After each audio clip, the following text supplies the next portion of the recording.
Welcome to this podcast, Holistic Creators, where we share our unique and universal stories about shaping the future for the 4Ps: people, planet, purpose, and profit. My name is Swanette. I'm a mental coach and your host of this show. My intention for this show is to inspire you on your path to a holistic future. So welcome. Hello and welcome to my podcast, Holistic Creators. My name is Swanette and I'm your host. Today my guest is Dr. Fred Moss. He is a holistic psychiatrist serving in many capacities: telepsychiatrist, speaker, psychiatry, expert witness, telehealth, educator, mental health coach, and filmmaker. A desire to help people has been the force leading him to various settings and roles as a psychiatrist over the years and compelling him to continually look for better, more active ways to provide the highest quality care. He is an amazing person behind Welcome to Humanity and Global Madness. Thank you so much for being my guest on this show. Nice to welcome you, Dr. Fred. It's great to be here. Thank you so much for having me. I can't wait for our conversation. Yeah. So you had a very impressive experience for yourself, growing up and then becoming a psychiatrist, and now going into a different way for people to show up and make their voice heard. Can you share a little bit about your story, how you came to this point where you are now? Sure. Thank you so much. So yeah, it seems like I've had this job, this occupation, or this lifelong interest, or should say direction already set for me the day that I was born. I was born about 64 and a half years ago to a family that was in some degree of disarray. I had two older brothers, 10 and 14 years older than me, with my parents. And from what I understand, there was a fair amount of chaos and disarray in the family. And the entry of little Freddie was going to bring some joy, happiness, and connection to what was going on there. So, my task was large and it was real as soon as I arrived on that day. And I came out punching. I was a bundle of joy, and I brought connection and love to my family. And little Freddie was a little bundle of happiness and connection.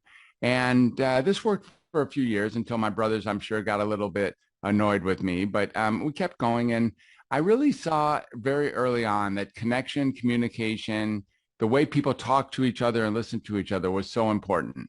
And I remember as a child in the playpen, just watching my parents speak with my brothers, and me just wishing that someday maybe I would be able to be a communicator. One day I would be able to talk and listen, just like these big people did.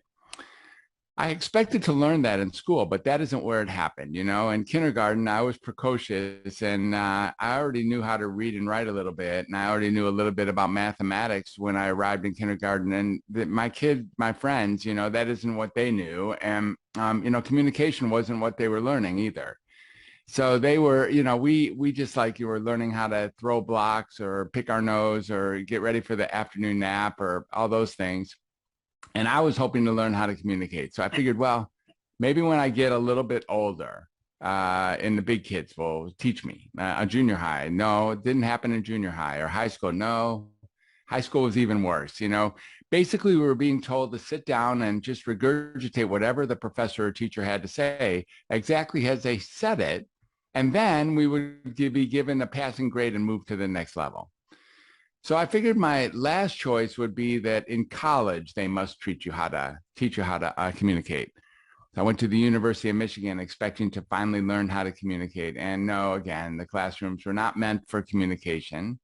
I learned how to communicate a little bit in the city, but not in the school. So I eventually dropped out of college and went to California so I could, figure out who I was and what I was about. I went to a summer there. I had a great time. And I learned a little bit about myself, but I didn't have a degree and I didn't have a job. So when I called home, they told me, well, get a degree. And from there, you can go find out what your life is about. I came back to the University of Michigan and tried again, and this time in a new field that was just being developed called computer science. And the only computer in all of Michigan was at the University of Michigan. So I was lucky, and I spent all day and night just creating these big batch jobs, these big punch cards. And it was not a job that I thought I would want to do in my life. Eventually, I got a job as a child care worker in a state mental health facility, working with children who were like 6 or 8 years younger than me, who had been placed there for long term based on their circumstances. Here, I was finally getting paid to actually communicate, and I started loving that job. I was on the afternoon shift, and I could take these kids on field trips and talk to them, before bed and help them get to sleep, read them stories, or take them for walks, and it was really phenomenal. But the thing that I didn't like was the way psychiatry was treating these kids. Now, this time, psychiatry was, if Johnny had a fight with Jimmy, the doctor would come down and then take out his little pen and write something in the chart, and then we'd have to hold Johnny down and actually inject him full of adult grade antipsychotic sedative medication until he was in a stupor. And we had to do that every day to one or another of these children. I found that to be barbaric, heinous and unacceptable, and made it my business eventually to go back to school one more time so that I could bring health and awareness and communication to this field of psychiatry. And for the next 13 years, that's really what I did. I worked towards getting back to school, finishing my degree, going to medical school, getting my residency, and then actually graduating as a child and adolescent psychiatrist. But by that time, I too was in a field that was entirely biologically based. Psychiatry Prozac had been introduced, and psychiatry was no longer a communication field. So for those 30 years ahead of me, from a little bit more than 30 years, actually, I did my very best to bring communication in, but psychiatry was more built for medicating. And against my better judgment, I became a psychopharmacological expert, because that's what psychiatry is. And people would refer, I saw over 40,000 patients in those years. And I wrote for over 100,000 prescriptions. And each one of them I didn't like very much. And some of them worse than others, because sometimes what my job was just like what I had done at the home, and that was to medicate somebody until they were in a stupor, and somehow to call that helping them. Eventually, in 2006, I decided that was too much, and that was 15 years after I was ready, 13 or 15 years after my residency was over. And I decided I would just start doing something different. And this is where I really had my true voice moment. I started taking people off of medicine. I started taking people off their diagnoses and really just dealing with them as they are. Now, I took my low-risk patients first, and they got better, and sometimes way, way better, reliably better. Their diagnosis would disappear. And I would have a real person, a real communication there, and they would get way better, and maybe they would never have to come back to psychiatry again. So I began to be a healer then. Instead of being a doctor doing what I was supposed to do, I was now a healer doing what I knew was best, which was really listening to another person, connecting with that another person, and then healing that person while they heal me inside of this human connection. I was now on my way to actually altering my practice so that I could be a healer through listening, be a healer through communication and conversation, creativity, and ultimately human connection. For the last 16 years, that's been how I've rolled. And for the most part, I have backed out of conventional psychiatry. So for now, I don't really medicate people anymore, and I don't diagnose people either. What we do at Welcome to Humanity, which I developed in 2015, is really take a look at the entire human experience as being okay.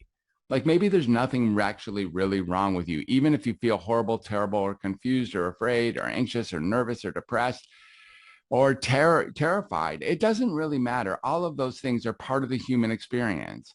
And maybe you're feeling exactly what you should be feeling in that situation, and that mental illness per se isn't what you have, but you might have mental discomfort.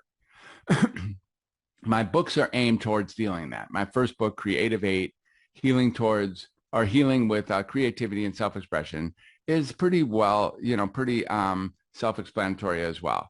And we look at art, music, dancing, singing, drama, cooking, writing, gardening, and other ways of expressing yourself effectively. And really, so much of these things we call mental illness are more or less a manifestation of not being expressed effectively or not being heard for who we really are. And we really incorporate that now in the next course, which is what I'm so excited about sharing with your audience. And that is the True Voice course. In the last year, I've taught well over 60 people how to go from zero to podcaster using whatever skills they had. I've taught them how to be a podcaster, how to step into their own power, and then how to find their own self-expressed center, how to find their own core message, how to find their own true voice. And in that true voice finding, they then naturally share with other people that who they really are. And sometimes it's different than who they've been for the last several decades. We're starting to really find people who are so excited to harmonize and resonate with their true self, using the skills from the Creative 8, as well as well-tuned exercises that help people find their true voice. I've now developed a self-paced course, a virtual course, where it's 12 weeks long, and we take a look at all the multiple ways of self-expression and what's in the way, and easy ways to find our basic true voice. We use the Creative 8 as a background. We use the Artist Way sometimes with Julia Cameron as a background. And we really help people come to touch with their true self naturally inside of conversation. The course utilizes both my books. It also has a mastermind a couple times a month where I meet openly with the group. And then we also have an exclusive Facebook group where we share with like-minded individuals our interest in speaking our true voice, no matter what the content is, right? I don't care. You don't have to agree with anybody. You don't have to say the same thing. These days, if you don't agree, you can, get canceled or censored or lose friends. We don't really have that in there at all. What we know is that authenticity is what's really attractive and magnetic about people. So whether or not the content agrees or not, if you're being authentic and speaking from your heart, you become somebody who's worth listening to. And everyone is learning that in the course. So it's a real pleasure to bring forth the True Voice course. And you can find that course at truevoicepodcasting.com. I have a really great staff that's worked to make that course beautiful. We have 6 modules, 18 lessons, 54 prompts, a 60-page workbook. And as I said, you get access to a mastermind, an exclusive Facebook group, and archives of previous work that I've done, as well as VIP status allows you to be on podcasts with me and opening up conversations with my esteemed guests. I've now found, what I came here to be. When I arrived with my family years ago, it really is time for me to help others find their true voice, and that's what I do for a living now. Yeah, so thank you already for sharing this amazing journey you have been through. And it sounds this is really, your sole purpose to connect people, to let them speak out and to really also listen deeply to what they have to say. So what I think is that often people don't fit in society, and because of the circumstances, they have no other strategies than, for example, becoming depressive or becoming aggressive, because they haven't learned, on the one hand, to cope with certain kind of situations, to express themselves, but also, of course, being really hurt. And what you said, that giving medication is suppressing everything that wants to come out, that wants to be expressed. So I think it is, especially in these times, more than necessary to listen to people and also to understand different perspectives on so-called facts or on worldviews and so on. So what do you think is really the problem behind that people are not learning to communicate? As you said in your own history, like now you haven't learned that in school, you haven't learned that at the university, and even in family or the society, that this was not a topic that having or learning this kind of skills, and this is really important, is part of the education. So right. No, you hit the nail on the head. I mean, I think that the thing that's really in the way of people learning how to communicate effectively is this notion of fear. I give talks each week to multiple different groups.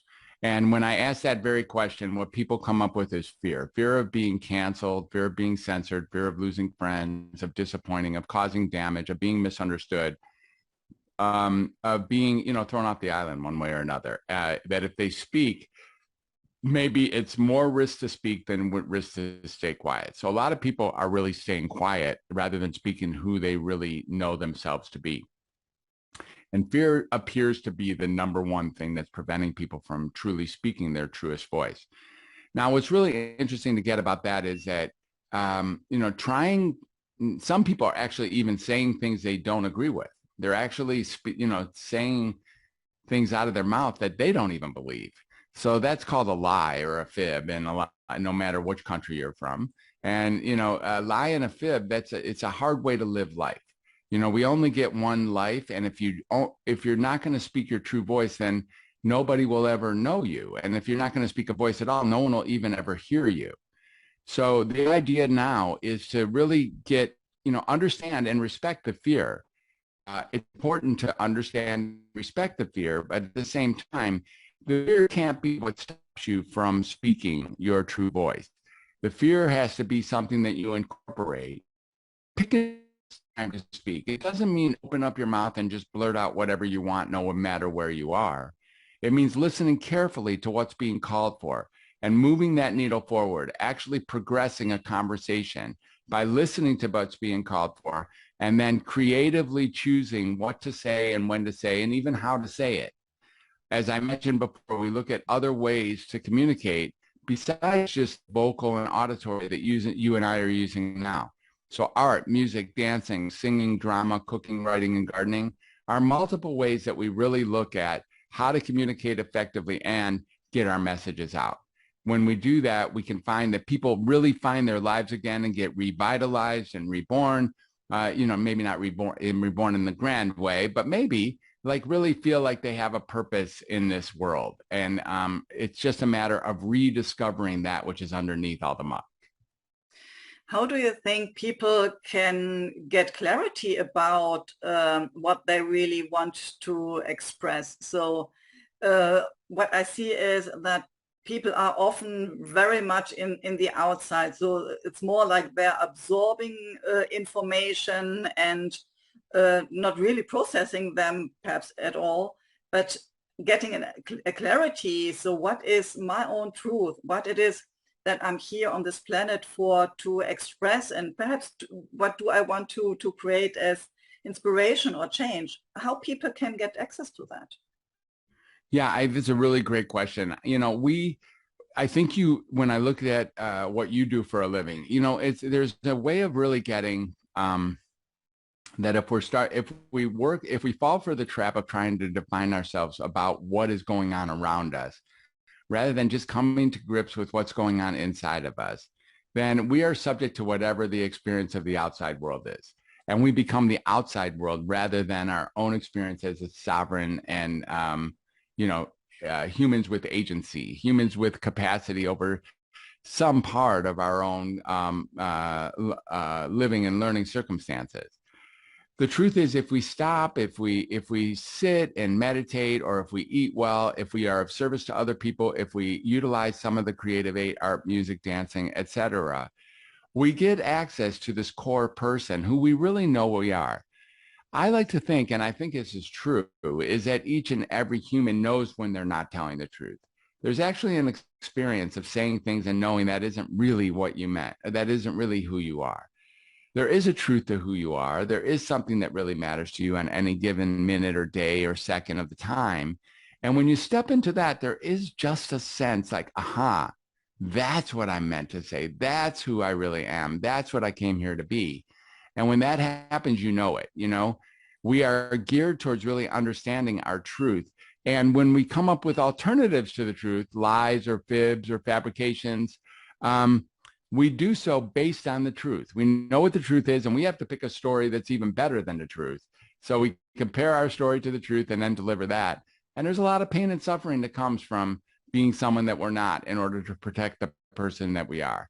When we're someone that we're not in order to protect the person that we are, it's very ineffective. It's ludicrous. It's preposterous. And it actually causes a lot of pain. When we start really finding our authentic message by just moving aside the things that are in our way to get to that path, what happens is life takes on a whole new color. Like it's not hard. You don't have to remember who you are. You just have to speak to the present day, present moment situation. And people really respect that level of authenticity. It's a quite a wonderful experience. Hmm. You already said that a reason why people don't speak out is fear. When I work with clients, what I often hear are limiting beliefs about themselves. So who am I to speak to the public, or like experiences in childhood, yeah, we say something, I don't know if it is correct in English, but children have to sit quiet when the adults speak, or also like being someone who is a people pleaser to be loved in the family. So I think there are a lot of experiences that lead to perhaps at the end fear of speaking out. And then, of course, not bringing out the truth that is inside of someone. So what do you see? What are kind of the basic experiences that perhaps lead to fear so that people will not speak out the truth? Yeah. I think what you're speaking to is how, that we've been really programmed and educated into keeping our true voice inside. And we learned very young sometimes that our voice wasn't welcome. And that might be in our family. It might be in the school setting. Certainly it's in the school setting where if you speak up, if you as a child are just blurt out, ask questions, if you get bored or you just start talking, you're usually disciplined, like to be quiet, sit there and learn. And by learning, it doesn't mean ask questions. It means actually, just copying whatever's been said from the front of the room. And that's where we learned about the fear, that we were unwelcome to speak our true voice, that we were more being asked to speak what was being required from us, or what we were being programmed to say or not say. And so the crack in the cement has gotten larger and larger over time, and then we never went back to repair it. But as adults and in these difficult times, maybe the greatest threat in the world is that we are not speaking our true voice, even bigger than the threat of a virus or the threat of climate change or racism or sex trafficking. These are massive, massive issues on a world scale.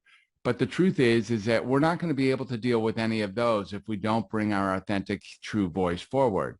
And I'm really calling on everyone to really get that we have learned over time to be pretentious or to be duplicitous. In other words, to be people that are not necessarily consistent with who we know ourselves to be. And the biggest challenge in our life is to bridge that gap, to learn and to find what really is. Why are you here? You have one life. Let's make it so you don't go to your grave with your song still in you, as Henry David Thoreau said. And let's make it so that it's really important for people to finally get to not only hear you, but to know you by you expressing what's very important here in your life. You have one life, and I think you want to be heard for who you are. And I respect the fear that at least makes you hesitate. But how about incorporating that fear and really stepping into this world that is looking to hear your authentic message urgently and really ready, open, and honestly awaiting to hear who you are. Yeah. So what I experience from myself speaking out, and sometimes my opinion is against the mainstream, but as I do my own research on topics, this is what I think about what is the truth, my truth. I think there's no general truth. It is only from my own perspective, of course.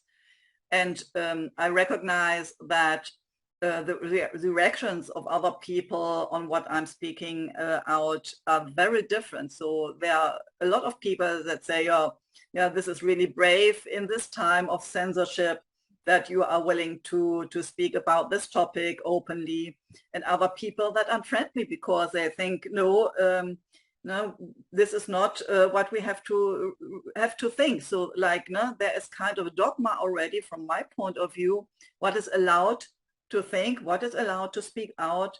And as soon as we go out of this area, we start going into censorship. So I think in this time now, people really need to be brave to speak out. So how can someone that already has some kind of fear inside overcome this fear and really, yeah, speak out and bring out their message? Well, yeah, thank you for capturing the urgency of the issue itself. We're not just talking about a very small thing here. We're actually talking about what might be the most important thing for all humans to take into consideration. It certainly is a possible candidate for being the largest threat in all of humanity at this point, is that if we don't speak up, we're just going to get the default future. And the default future in my world looks pretty grim and pretty bleak, as we have other people or other um, political bodies actually speaking for us, and us choosing that we can't speak, or we're not welcome, or we won't be able to speak our own terms. Basically the best way to do this is to realize that it's not you alone. This is not a one-man job or a one-woman job. You're going to have people in your community who not only are ready to hear your courageous voice, but that for which you're going to have to listen to them too. They may be diametrically opposed to how you feel about particular important issues. They may think something that you think is completely wrong, bad, different. And you're going to have to listen to them anyways. You're going to have to actually listen to them, especially if they're speaking from their true self. The purpose of the True Voice Tribe, the community in Facebook, or the True Voice community, where we really put together like-minded individuals, alumni, and people who are really respecting this notion of speaking their true voice, even in these difficult times. Like, setting the fear aside, or in fact, incorporating the fear, but still saying our truth, is what the challenge is.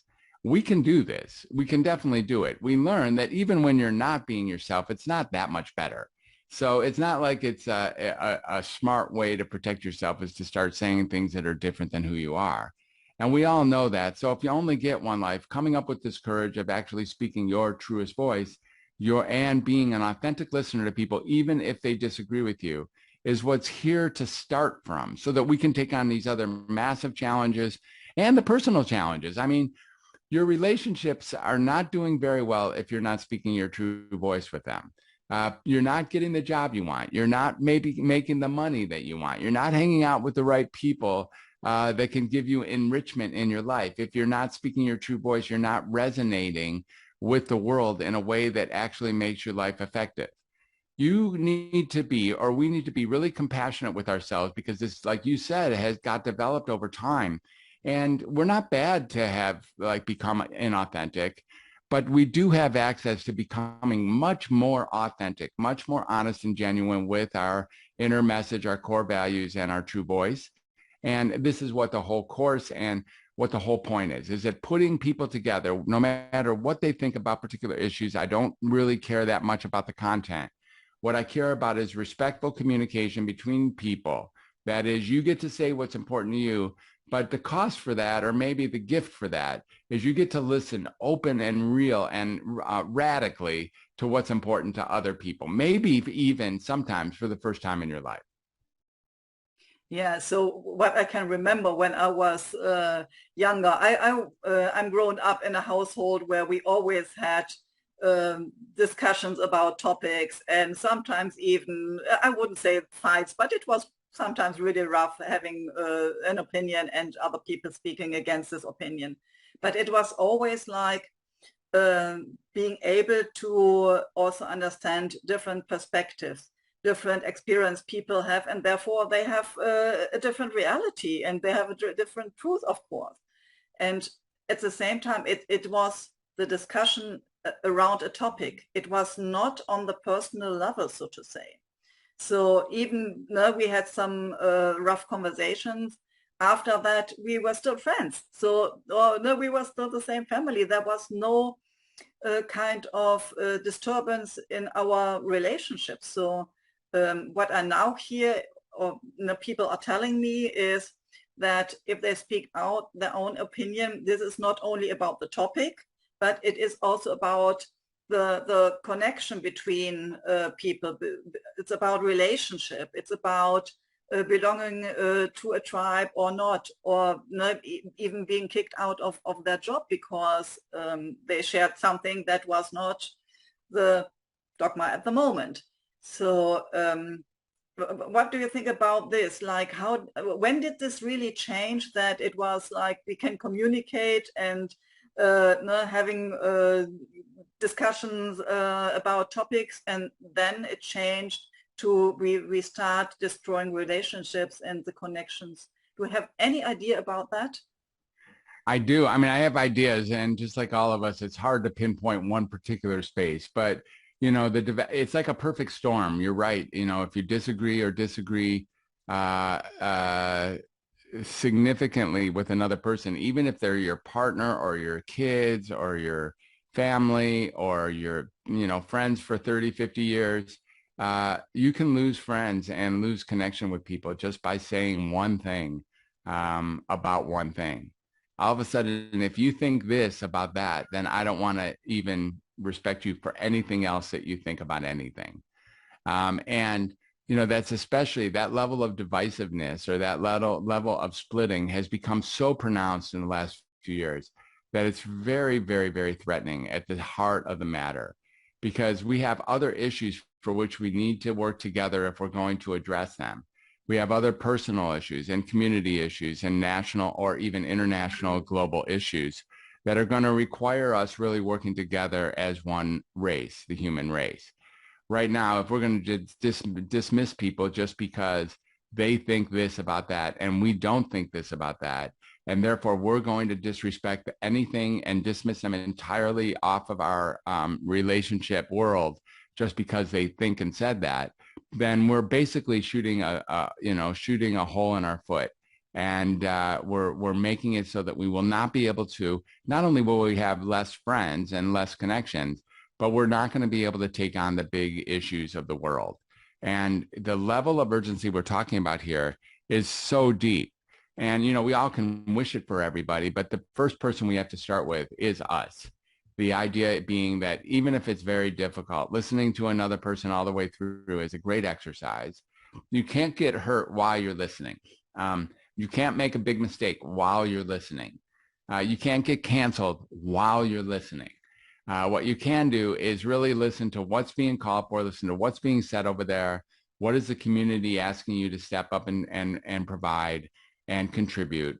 And from there, you can creatively, with conversation and good practice, actually deliver that, find the best piece to contribute and the best way to do it. Maybe it is through music. Maybe it is through dancing. Maybe it's through drama or for writing, or multiple other ways. Or maybe it is just indeed having a conversation or taking a stage or, talking to a group of people, small groups or large, and really stepping into that true voice. Because, the only way we're going to deal with any of these problems is through conversation. And at the heart of all healing, of all conditions of all type, is the human connection. If we actually choose to give that up and no longer connect with other people and no longer speak our true voice, the future is just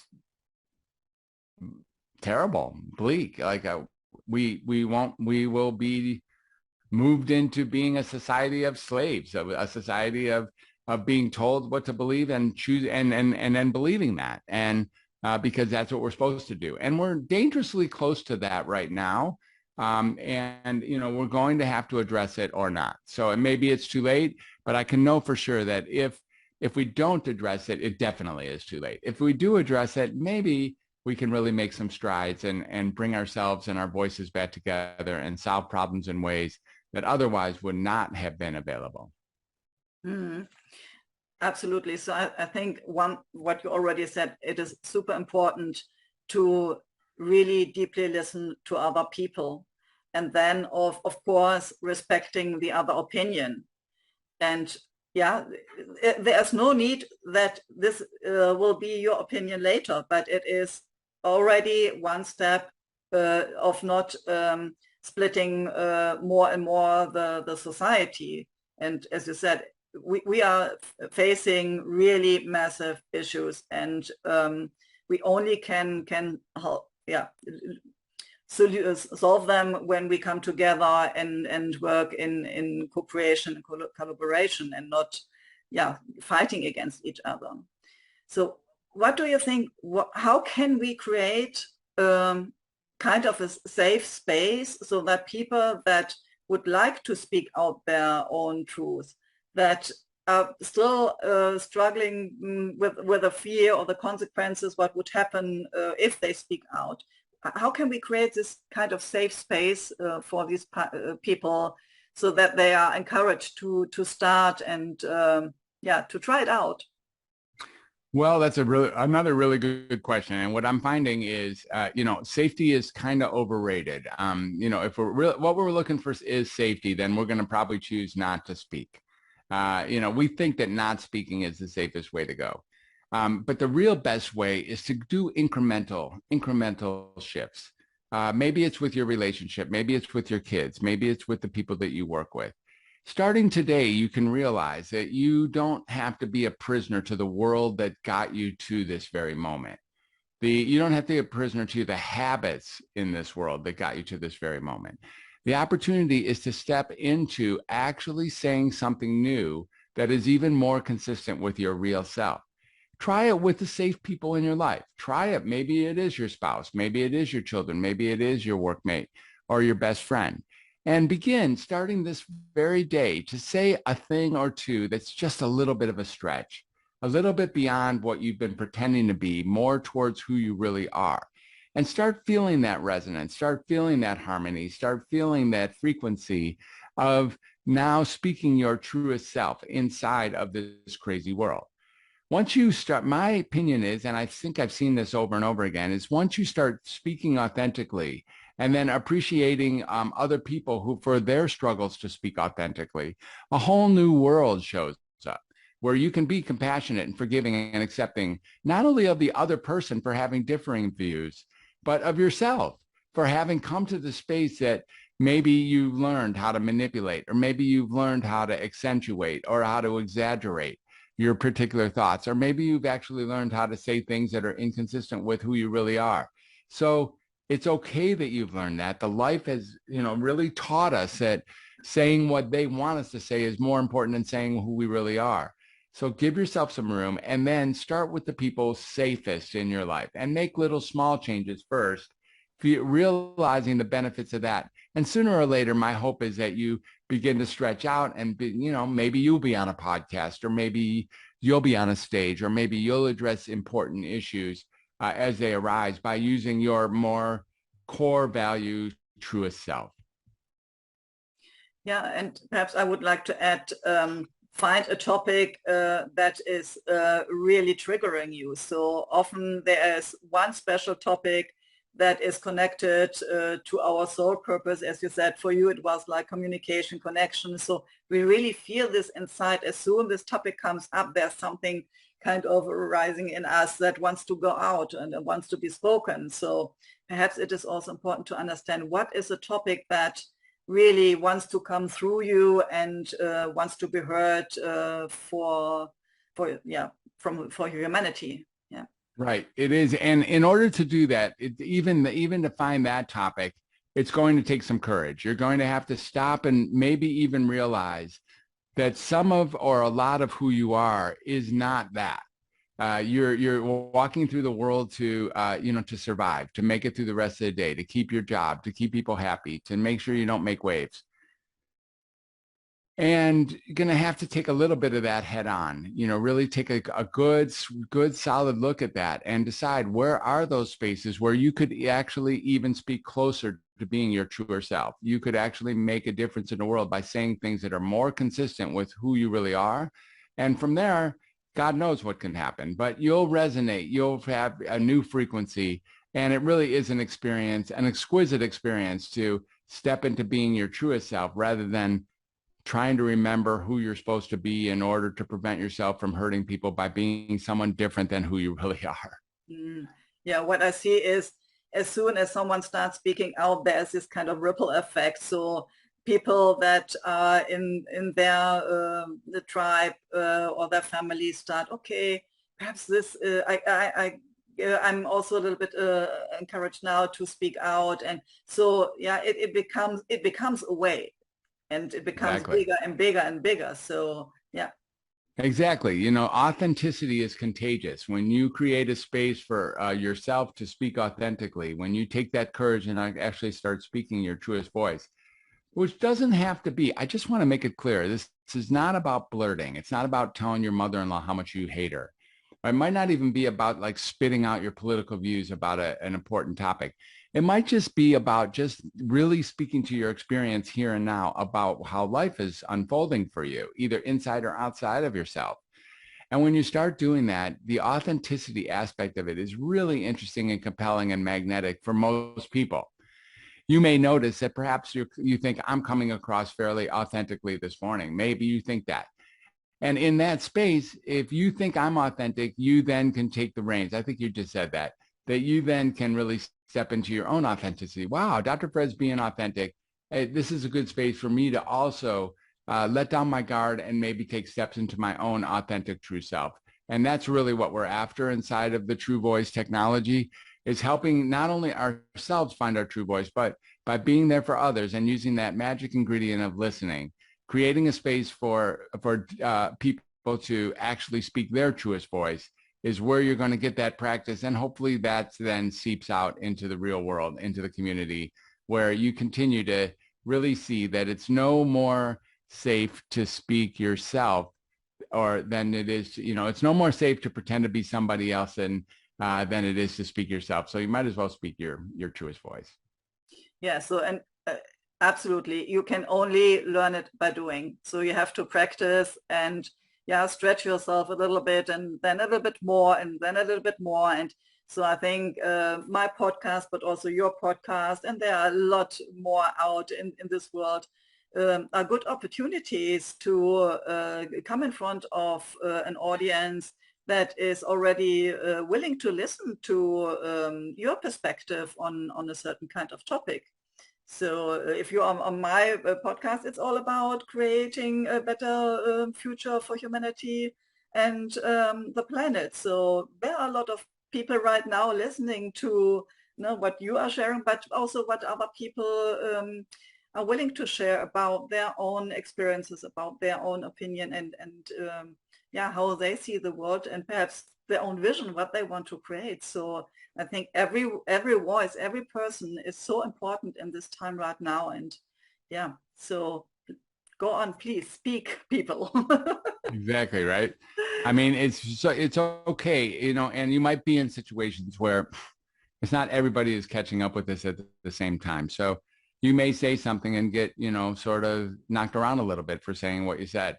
And it takes something to be able to manage that. And the truth is, you might have to face some pain. Important people in your life might be very disappointed about how you think about a particular issue, or how you say a certain thing, or how you represent a certain thought or idea. And it does take something. We're so afraid of not belonging. We're so afraid of being tossed out, of being dismissed, that we sometimes choose to just be quiet. And we also know that that's tragic. When we choose to be quiet, we as humans know that we're making that choice and that it's a sacrifice. What I'm learning and what I'm teaching, what I'm facilitating and shining a light on here is it's not that much better. In fact, it's not protective at all to not speak your true self in a difficult time.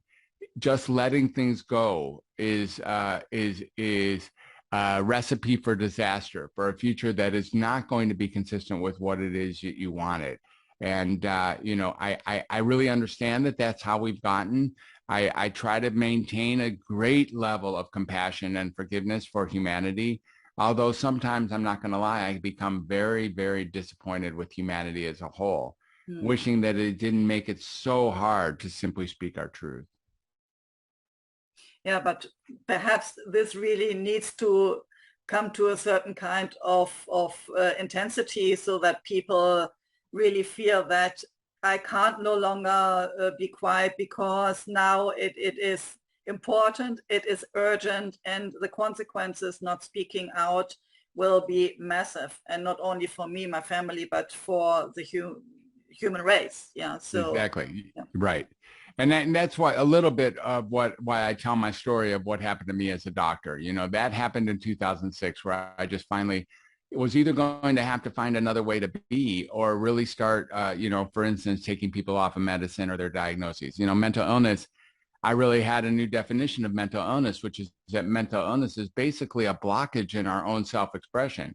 At some level, we're not being heard for who we want to be heard as. We're not being able to given the opportunity to communicate or be connected with another person. And that feels terrible. And then if we're told that there's something wrong with us, that we have some depressive disorder or an anxiety disorder, that we have a mood disorder or we have a personality disorder, what we can really do with all that now is see that we don't have a disorder. We actually have some discomfort based on the fact that the circumstances are not allowing us to self-express.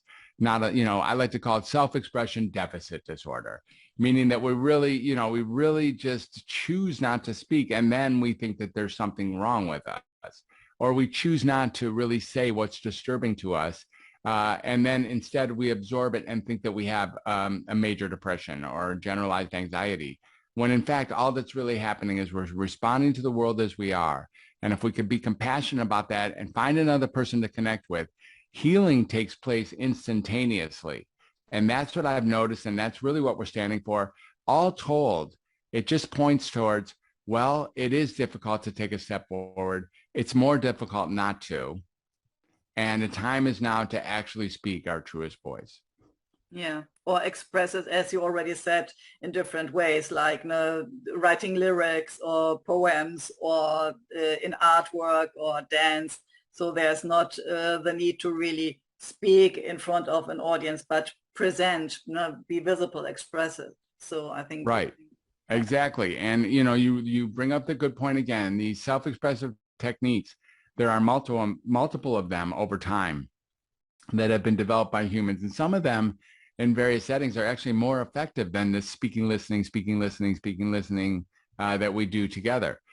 So art, music, dancing, poetry, those kinds of things are really beautiful and give a capacity to really speak our true voice in maybe alternative methods. In school, however, we also have been told we're bad artists or we're not good dancer or we don't know how to sing. Our voice is terrible. Those kinds of things, which discourage us from actually using some of those performing or creative arts. What I like to say is that when we actually take the courage to step into those creative arts, we learn more about ourselves and we resonate again with our core values. Even if what you do is, tap on the table even if you do that, there's some music being made. And when you're creative, a new level of joy becomes available. And from there, it's amazing the freedom to actually speak closer to your true self also becomes surfaced and available. Yeah, also, who sets the scale? No, it is the scale that was set up in school, saying you are not good in painting, or you are not good in doing sports or dancing. So, but it is, we need to use our own scale, like feeling that I can do that. And also, again, with practicing, you will become better. You will not become a good tennis player if you don't play tennis. No way. You will not be good in expressing yourself in whatever way if you don't do that. So it's also like a process of learning and creating. Yeah. Exactly. Yes. This is not something that you can just kick around in your head theoretically. It's something that you do have to do. And that's difficult, because conversations don't take place with one person. You are going to have to find somebody to practice with. If you just think about it in your head and it sounds good and you agree with me and you're like, yeah, these are good times to do that, but you don't go out and actually talk to anybody different, then you have made no steps. And I'm sorry about that, because we sometimes think that, if we think about it or we like it or it sits with us or it resonates with us, that we have learned it and therefore we'll go forward. But the truth is, if we don't step into our conversations and start doing something a little bit different or new, or, start some new trials, take on some new courageous ways of communicating, then we really won't know what value those things have in moving our connection forward. If people are now inspired by listening to our conversation, and especially in what you have shared about how you can help them, Can you let us know again where people can find your website, social media, and the name of your podcast again, perhaps in the course? Yeah, sure. So, the best way to find me is by writing me. And the best way to write me is at True Voice. Is at Dr. Fred at welcometohumanity.net. That's Dr. Fred at welcometohumanity.net. And from there, you can also find me at the True Voice Podcasting truevoicepodcasting.com is where my course is centered. And you can really get the landing page for my course and see how that might best suit you. So along with those two places, that my email and the course that I'm developing, or that I have now developed that's now unfolding, truevoicepodcasting.com, I'm also interested in you reading my book. So The Creative 8 can be found on my website, welcometohumanity.net/creative or /creative 8. Gives you an audio and a PDF version of my first book. And my second book is also available.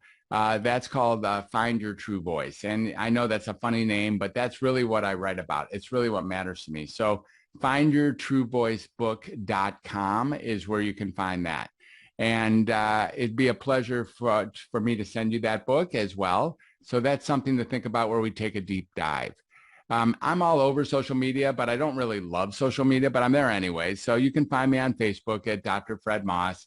And that's where I am on Instagram, as well as LinkedIn. I suppose I find myself dancing around Facebook and LinkedIn mostly. I've just started a YouTube channel that has all my experts speaking on it, and we're organizing that. But really, if you really are ready, it's about going to my website at welcometohumanity.net or writing me in my email. And I think this is the best place to find me, is at truevoicepodcasting.com, this new course that's been developed, which is just the culmination of a life that has been completely dedicated to helping people communicate. Yeah, well, thank you so much. I will put all the links in the show notes so that you can reach out easily just by clicking on the links, and there you go. Awesome. Do you have a last conclusion or last tip for my audience? Yeah. Yes, I think I do. I love this. It seems to me that really the thing to say is that maybe there's nothing wrong with you. Yeah. Maybe there's really nothing wrong with you. Really, maybe there's nothing wrong with you. Maybe this is it. Maybe you're just perfect the way you are, including all the places where you don't feel perfect. Maybe you're not mentally ill at all. Maybe there's nothing wrong with you, even if you feel miserable or afraid. Or if you feel useless or aimless, maybe there's still nothing wrong with you. Maybe you're actually just responding to the world the way a beautiful person like you responds to the world. And even if it's uncomfortable or comfortable, maybe there's nothing wrong with you. That's what I have to say. Wow. Thank you so much for these last words. And yeah, people, you are amazing. So thank you so much for listening to this conversation with Dr. Fred. And yeah, thank you so much for being my guest here on this show. My pleasure. Thank you for having me, Swanette. Really beautiful. Yeah. See you soon. Bye-bye. Ciao. Bye. Thank you for listening or watching my podcast, Holistic Creators. If you want to know more about how I can help and support you, have a look at my website, spiritualchangemaker.com. You can also join my Facebook group, Spiritual Changemakers Community. Stay tuned for the next episode by subscribing to this channel. And you also can check the previous episodes.